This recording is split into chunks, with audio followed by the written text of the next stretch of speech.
aqui, gente. Por que a gente está falando dessa agricultura de subsistência que era importante? Como a gente falou que dentro desse esquema de tribos, tudo era de todo mundo, tudo que eles plantavam era para a subsistência deles. Só que a gente vai entrar num momento, eu já vou adiantar aqui, porque eu me esqueço que a aula aqui é até às 9, né? E como fala muito, daqui a pouco já é 9. A gente vai chegar num momento em que o povo, os hebreus, vão estar no cativeiro lá no Egito durante tanto tempo, vão clamar a Deus por libertação, e Deus vai tirar esse povo do Egito, com destino a uma terra prometida que é Canaã. Só que Deus em nenhum momento fala para esse povo que, ó, vocês se preparem porque vai ter guerra pela frente, vai ter batalha, vai ser dureza, vai ser pedreira. Ele não fala nada disso para eles, como não fala para José, ó, eu tenho um plano tremendo na sua vida, mas você se prepara que vai ser pedreira. Ele não fala. Não fala para Abraão. Ele faz a promessa, mas ele não especifica o que vai acontecer até a promessa se cumprir. E aí ele diz para o povo, olha só, vocês vão sair do Egito e vão rumo à terra prometida, Canaã. E o povo passa aqueles 40 anos no meio do deserto, em forma de tribos, não é? Não tem as 12 tribos lá que vão se arrumar, vão se organizar e tal, em forma de tribos, vivendo coletivamente, todo mundo cuida de todo mundo. Quando eles entram em Canaã, começa a história. Entrando no território de Canaã, eles vão se deparar com uma terra ocupada. E essa terra não está ocupada por um único povo. Tem vários povos nesse território. A gente vai chamar todos eles de cananeus, porque todo mundo que está no território de Canaã é cananeu. Mas tem vários povos dentro desse território, dentro dessa terra prometida. E eles vão ter que conquistar isso aí à unha. Cada um desses povos que já está estabelecido em Canaã há muito tempo, porque enquanto os hebreus estão no cativeiro, a fila andou. Essas outras civilizações que estão dentro do território de Canaã, elas estão vivendo, estão se estruturando. Quando os hebreus entram em Canaã, eles se deparam com essas civilizações já com a religião já organizada, tem o templo, tem o esquema de sacerdócio, tem o culto delas próprio, tem a política já organizada, estruturada, tem a economia, a sociedade, e aí eles vão se deparar com um tipo de sociedade que eles não conheciam até agora. Todo mundo cuidava de todo mundo, era tão bonito, todo mundo era responsável, todo mundo se preocupava, todo mundo era amigo, era irmão. E agora? Agora a gente vai chegar num lugar onde as sociedades estão divididas: pobre, miserável, classe média, rico, realeza. É uma sociedade estratificada, uma sociedade completamente diferente daquilo que eles haviam vivenciado até agora. Então isso para eles vai ser um choque. À medida que eles estão ocupando esse território, vai ter momentos de guerra, porém, não são 24 horas, 365 dias por ano de guerra. Não são. Vai ter momentos que eles vão respirar, vai ter momentos que eles vão começar a fazer planos, vai ter momentos que eles vão ser obrigados a fazer alianças políticas e econômicas com outros povos vizinhos. Por quê? Porque esse povo que está vivendo aqui ao redor dos hebreus, eles têm muita coisa para comercializar, para vender. E os hebreus vão começar a se relacionar com esses povos vizinhos. Mas também quando eles começam a se relacionar com esses povos vizinhos, eles começam a perceber o que é que está acontecendo com esses povos. Começam a perceber que o culto deles é completamente diferente do culto dos hebreus. Os hebreus tinham um culto extremamente simples, só cultuavam Deus. No meio de todos esses povos que a gente falou desde o início, todo mundo era politeísta. Todos eles tinham uma varada de deuses para adorar. Só os hebreus que adoravam só um. Mas agora eles chegam num território, cada um adora 599 deuses, e o culto é extremamente diferente, é estranho. Por quê? Porque essas civilizações que estão ali naquele território, elas têm uma forma de ver os deuses que é diferente dos hebreus. Primeiro, eles olham para os deuses e entendem que os deuses têm as mesmas necessidades que o ser humano. E entendem que os deuses são semelhantes aos seres humanos. E aí eles começam a fabricar imagens em forma humana. Essa é a percepção de todos os povos no mundo antigo. A gente não está falando só do povo que está em Canaã, não. Todos esses povos do mundo antigo, eles têm essa percepção de que os deuses são assim. É por isso que ao longo da trajetória você vai observar pela antropologia, pela história, que os povos desenham os seus deuses assim. Você chega no Egito e você encontra figuras de deuses humanas, mas também encontra figuras de deuses metade homem, metade animal, porque eles entendem que os deuses representam a natureza também. E aí eles começam a fazer essa mistura. Começam a pegar os deuses e relacionar com a natureza. Como assim? Esses povos da antiguidade vão entender que quando, por exemplo, se está na época do verão, que tem uma seca terrível, que quando você planta não dá nada, morre tudo, deserto mesmo. É tempo de morte. Então, tem um Deus da morte que precisa, ele deve estar muito furioso, é por isso que nada dá. Então, precisa fazer alguma coisa para aplacar a ira desse Deus da morte. O que é que eles fazem para aplacar a ira do Deus? Sacrifício. Sacrifício. E, de acordo com o povo, os sacrifícios vão ser diferentes. Alguns vão sacrificar apenas animais, outros vão sacrificar crianças também. E aí quando você entra lá no Código de Leis, você vai perceber Deus falando que é abominável o sacrifício de crianças. Por que ele está falando isso se os hebreus não tinham essa prática? Porque ele já sabia que no meio aonde os hebreus iam passar, iam se deparar com esse tipo de coisa.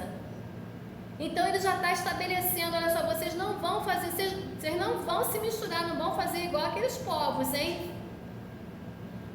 Eles começam a perceber, por exemplo, que os deuses, que esses povos se relacionam com vários deuses, cada um de um jeito diferente. No Egito, eles têm um panteão de deuses. O que é isso? Tem um salão que é dedicado só para os deuses. E aí a gente vai perceber que nesse momento que a gente está falando de politeísmo, a gente vai estar falando também de monolatria. O que é isso? É diferente de monoteísmo. O monoteísmo é quando você adora um único Deus. E a monolatria, você tem vários deuses, mas admite que um deles é o maioral. Como assim a gente chega lá nesse panteão de deuses, por exemplo, no Egito, mas que os outros povos também têm, tem um salão com várias imagens, várias esculturas de deuses. E de repente tem um no meio deles que está em figura maior, em destaque, está no meio assim, olha, para dizer que aquele ali é soberano, ele manda em todos os outros, ele tem mais poder do que todos os outros. Isso é muito comum no meio desses povos e Israel vai se deparar com isso. Com esse conceito novo que para eles é novidade. Você observa isso tanto na terra de Canaã, como no Egito, em outras civilizações, os fenícios, chineses, hindus. Sempre tem um. No hinduísmo, se eu não me engano, é o deus Brahma, que é o superior, não é? Que é o cabeça. Todos eles vão ter essa relação com os deuses. A gente vai perceber que quando eles falam que os deuses têm necessidades semelhantes à dos seres humanos, a gente vai entrar agora numa questão judaica que a gente chama de paraxá, que são histórias que são contadas pelos anciãos, pelos mais velhos, para as crianças, para elas poderem se ambientar e entender tudo o que acontece no meio delas antes de entrar no processo de códigos e leis. E aí um dia começam a contar para as crianças uma história a respeito de Abraão. Porque como é que Deus quer exigir do seu povo, do povo escolhido, da nação que ele escolheu entre milhares para ser a noiva, a principal, como é que ele quer exigir exclusividade desse povo, se esse povo está rodeado de idolatria? Princípio: Deus, quando começa com essa história de exclusividade, quando ele quer separar o povo, ele escolhe um homem. Quem é? Abraão. E ele começa a tratar com Abraão e ele diz o que para Abraão? Abraão, olha só, é importante que você saia do meio da sua terra, do meio da sua parentela e vá para uma terra que eu vou te mostrar. Ele não diz aonde é, não diz o nome. Olha aí a questão. Tem um propósito, tem uma missão, tem uma promessa, mas ele não especifica nada. Ele não tem obrigação, né, gente, de ficar dando detalhe nenhum pra gente. Da onde que vem Abraão? Ur dos Caldeus, que é uma terra de idolatria, de prostituição. Quem são os familiares de Abraão? Fazedor de santo, santeiro, construtores de imagens. É uma idolatria só, e Deus vai no meio dessa gente toda e tira um. Por que que tira? Por que que é necessário que você saia do meio da parentela e dessa região que você mora? Porque o plano que eu tenho com você para tornar uma nação exclusiva, como é que vai ser se você estiver no meio dessa galera toda idólatra? Você tem que esquecer tudo isso, tem que sair do meio dessa terra, dessa gente. Mais ou menos igual ele fez com Moisés, diante da sarça ardente. Tira a sandália dos seus pés, porque o lugar que você está pisando é terra santa. Em outras palavras, tudo aquilo que você trouxe com você do Egito, os hábitos, os costumes, os conhecimentos, você trata de deixar aqui. Porque daqui para frente, a história vai ser outra, vai ser diferente. E aí, quando ele começa a tratar com Abraão, os judeus, para transmitir essa ideia para as crianças através de uma tradição oral, para que elas possam se ambientar com o contexto, com o que está acontecendo de uma forma mais leve, eles começam a contar uma história para elas. Não sei se eu já falei isso aqui. Ele pega, o pai de Abraão chega para Abraão e faz assim: Abraão, eu vou precisar fazer uma viagem longa. Eu vou deixar você responsável por cuidar dos deuses. Aquele salão enorme, cheio de imagens, figuras de deuses. Como eles entendem que os deuses têm as mesmas necessidades que os homens, então esses deuses precisam comer e beber, gente. Necessidades básicas. Aí a gente pensa assim: cara, então não é de hoje que esse povo bota oferenda, né? Não é de hoje. Não é de hoje que o pessoal bota aquele aguidalzinho com a comidinha lá na encruzilhada. Era um entendimento de um povo antigo de que tinha que dar comida e água para aquela imagem, porque ele tem necessidade igual ao humano. Abraão, você vai ficar responsável. Todo dia de manhã você vai ter que vir aqui botar comida e água. Tá bom. Viajou e deixou Abraão responsável. Abraão todo dia ia lá, botava comida e água para o santo. Claro que a comida e a água não saía do lugar, estava lá, né? Ele ficou de saco cheio daquilo, falou: não vou botar mais água nenhuma não. Ele estava chateado, passou a mão num pedaço de pau e quebrou aquilo tudo. E trancou a porta e meteu o pé. O pai de Abraão volta de viagem. Quando ele chega, abre a porta: o que aconteceu aqui? Abraão, vem aqui agora. O que houve aqui? Pai, você não sabe da maior. Vou te falar, teve uma briga aí, uma confusão por causa de comida. Esse grandão que tá aí, olha, se enfureceu, quebrou tudo. Aí eu saí, deixei eles quebrando pau, aí fui embora. Foi o grandão, ele deixou só o grandão inteiro. Isso é para ensinar para as crianças que os deuses tinham as mesmas necessidades que os humanos e que no meio de tantos deuses tinha sempre um que era o maioral, que mandava mais. Isso no mundo antigo é comum em todos os povos, todos eles vão ter a mesma percepção. Então, quando Deus tira Abraão desse ambiente, desse meio, é porque precisava matar essa raiz, precisava tirar isso para que a nação que ia ser formada não viesse trazendo esses hábitos, esses costumes, mas vai agora para a terra prometida e vai entrar no meio dessa galera toda de novo. Ficou no Egito um tempão, aí vai se explicar a necessidade de fabricação de deuses, porque quando eles saem do Egito, estão lá no meio do deserto, primeira ausência de Moisés, que era o representante legítimo de Deus no meio deles, o que eles fazem? Vamos construir o bezerro. Não tinha coisa melhor para construir, não, construir logo o bezerro. Aí tá, por quê? Desde sempre o ser humano tem necessidade de algo que se veja, de algo que se toque. É uma necessidade do ser humano. A gente precisa ter alguma coisa diante dos nossos olhos para ter certeza que está ali. Não basta o dinheiro estar na conta, bom é estar na carteira. É uma necessidade que o ser humano tem. E a gente vê isso muito claramente, que até hoje as pessoas buscam amuletos, buscam coisas para poder firmar a sua fé.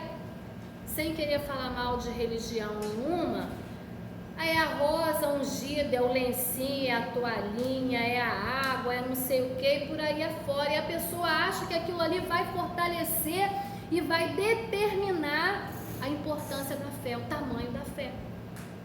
Necessidade que o ser humano tem de ter algo diante dos seus olhos. É um monte de Tomé levantando a mão, dizendo glória a Deus, eu creio no Senhor.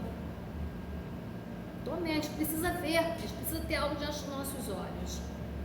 Vamos lá, vamos continuar. Esse povo que até agora plantava para a sua subsistência, quando chega dentro de Canaã, percebe essa sociedade com várias classes e percebem que essas culturas que estão próximas deles, todo mundo tem um rei. Caramba, eu olho ali para os amonitas, eles têm um rei. Olho para o moabita, ele tem um rei. Olho para o hitita, tem um rei. Todo mundo tem rei, só a gente que não tem. Como é que pode isso? Aí vão reclamar com Samuel, né? Ah, Samuel, esse negócio não está certo não. Todo mundo tem um rei, e o rei, vamos entender qual a necessidade, qual a importância de um rei para um povo. Primeiro, a figura política, né? É um cara que manda, tem autoridade, impõe, né? Impõe presença, respeito, tem um rei, olha aí. Além disso, todas as civilizações desse mundo antigo têm o mesmo olhar, têm o mesmo entendimento, tá, gente? Que quando um rei, ele é entronizado por Deus. Em outras palavras, ele é Deus na terra. Todos eles têm essa percepção. Ele é Deus na terra, é o governo de Deus. Em outras palavras, vamos mais adiante um bocadinho. Quando esse camarada é nomeado rei, ele precisa ser instrumento de justiça. Esse é o objetivo de se tornar rei. Se tornar objeto de justiça, instrumento de justiça. Quando a gente vê aquele filme do Rei Arthur, por exemplo, por que o cara ergue a espada e resolve assumir o trono dele? Por quê? Para fazer justiça pelos oprimidos, pelos pobres, não é isso? O povo que está sendo massacrado. O objetivo de todo rei é esse, é se tornar instrumento de justiça. Se ele representa Deus, se ele é Deus na terra, qual é a percepção que se tem disso? Que esse rei, ele tem que ser, ele precisa ser justo, bom, compassivo. Ele precisa ter um olhar para o pobre, para a viúva, para o necessitado, para as pessoas que estão ao seu redor e principalmente abaixo dele. Esse é o entendimento. chegam para Samuel e falam: Samuel, todas as nações ao nosso redor têm um rei, só a gente que não tem. Nós queremos um rei. Samuel fica triste. Samuel era o profeta desse tempo, e para se tornar profeta era necessário pelo menos ser carismático. Tinha que haver uma identificação entre o povo e o profeta. Ou seja, o profeta tinha que ser uma pessoa muito próxima do povo, que atendesse às necessidades do povo, que sentisse as dores do povo, assim como Deus. Então, tanto o profeta como o rei tinham que ser instrumentos de Deus na terra. Olha aí. O povo pede o rei. Samuel fica triste, decepcionado e vai falar com Deus. Não é isso que o texto bíblico fala? Senhor, eles estão pedindo um rei. E ele está triste porque ele acha que o povo está rejeitando a ele. E aí Deus fala para ele: não fica triste não, porque eles não estão rejeitando o seu governo, eles estão rejeitando a mim. Porque até então o representante de Deus na terra era o profeta, era Samuel. Se eles estão rejeitando o seu governo, a sua autoridade, estão rejeitando a mim. Mas tudo bem, eles querem um rei, eu vou dar um rei para eles. Mas tem uma coisa, avisa para eles, pode ler o texto bíblico, está exatamente assim, avisa para eles que a partir do momento que o rei for instituído, tá? Seus filhos não serão mais seus, suas casas não serão mais suas, aquilo que vocês plantarem não será mais seu, vai ser tudo de quem? Do rei. A gente quer o rei. Vocês querem o rei? Vou dar o rei. Manda Samuel ungir o rei. Primeiro rei de Israel foi? Saul. Ungiu o rei. Começou o período monárquico para Israel. Aquilo que acontecia nas civilizações vizinhas, nos povos vizinhos, que os hebreus olhavam e achavam que era maravilhoso, porque essa questão da gente olhar a grama do vizinho e achar que está mais verdinha do que a nossa já é coisa antiga, não é de hoje. Olhava para lá e via tudo maravilhoso. Por quê? Esse povo já está acostumado a ser massacrado há muito tempo, já acostumou, mais ou menos igual a gente, nação brasileira, está acostumada a ser roubado, ludibriado, a gente fica quieto, ninguém fala nada. Quer povo mais pacífico do que o brasileiro? Não sabe nem fazer greve? Então quem olha de fora acha que está tudo perfeito, tudo na mais perfeita paz, tudo maravilhoso, mas não está. Essas nações têm crise política, têm crise econômica, têm dificuldades sociais lá dentro delas, só que a gente está olhando de fora. Quando a gente fala, por exemplo, da cidade de Jericó, o que o texto bíblico fala? Que as muralhas de Jericó eram o quê? Intransponíveis, era uma largura absurda, uma altura absurda. Então quem está de fora tem uma ideia diferente de quem está dentro. A minha mãe dizia que só quem sabe a quintura da panela é a colher que mexe, né? Quem está ali dentro é que sabe. E aí, deu-se o rei para Israel, Saul. Quando Saul começa a governar, esse povo agora, que estava acostumado até aqui a plantar para sua subsistência, vai saber o que é chicote no lombo. Sabe por quê? Porque agora você não vai mais plantar para manter a sua família. Você não vai mais colher para manter a sua família. Você não vai mais criar a ovelhinha, o porquinho, sei lá o que, a galinha, para manter a sua casa. Tudo que você produzir agora é para manter a estrutura do palácio. E quando a gente fala de estrutura palaciana, a gente precisa ter em mente uma coisa. Pensa num filme antigo que você já viu que tenha palácio. A quantidade de gente dentro de um palácio. Vamos falar só da nobreza, da família real. É gente que não acaba mais. Vamos falar dos servos agora. Pessoal que trabalha ali dentro, na limpeza, na arrumação, na cozinha. É gente pra caramba, que não existe palácio pequeno. Vamos falar da guarda. Tem soldado que não acaba mais. Quem é que mantém essa estrutura toda? Povo. O povo tem que produzir dobrado agora para manter essa estrutura, mais ou menos o que acontece com a gente hoje para sustentar Brasília. E aquele bando de gente que não faz nada e só come o dinheiro do povo. Nada mudou, gente. Acho que o tempo passa e os povos continuam só copiando as ideias antigas, né? Vai ter que manter isso tudo agora. O que produz tem que produzir dobrado para manter essa estrutura. Os impostos agora vão começar a ser arrecadados. Antes não arrecadava, não, era forma tribal. Agora tem sociedade estratificada.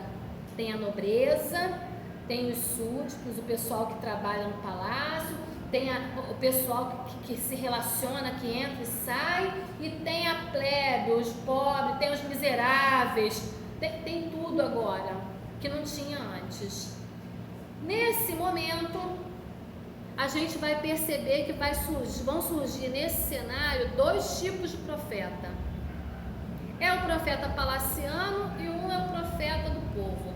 O profeta palaciano é aquele cara que vive dentro do palácio e que atende somente às necessidades do rei. Como assim? Vai ter uma batalha. E aí o rei manda chamar o profeta.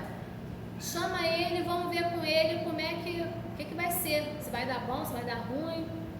E aí o profeta vem e consulta a Deus e fala, olha, naquele tempo eles jogavam aquelas sortes, né? E olha, não vai não que vai dar ruim, vai perder, hein? Ou então não pode ir que está garantido, vai ter sucesso. Esse cara era exclusivo do rei. Ele só falava para o rei. E é claro, gente, que ele não estava preocupado, ele não queria perder a posição dele, ele não estava preocupado com o que estava acontecendo lá fora. Então, em momento algum, ele vai falar contra o rei. Em momento algum, ele vai dizer, majestade, olha só, o senhor está deixando a desejar com o povo. Ele não vai falar isso para o rei. Porque se ele fala contra o rei, está arriscado cortar a cabeça dele. Então, ele se cala. Porque ele quer manter o cargo dele. Aí, o profeta do povo é o cara que se identifica com o povo. Está no meio dos pobres, sabe o que o povo precisa, qual é a dor, qual é o sofrimento, a necessidade. E é ele que vai estar de olho nos atos do rei para denunciar. Ele vai ter coragem de chegar diante do rei e falar assim, ei você, tipo Natan, chegou para Davi e falou, olha só, você está errado. Esse cara aí que você disse que merece morrer, você mesmo, você que merece morrer, porque o crime que você cometeu, terrível demais. Esse profeta do povo, ele se identifica com o povo e denuncia. Aí ele vai ter 2 funções. Uma é denunciar os abusos do rei e a segunda é chamar o povo de volta à razão. Por que isso? Quando a gente fala que o povo...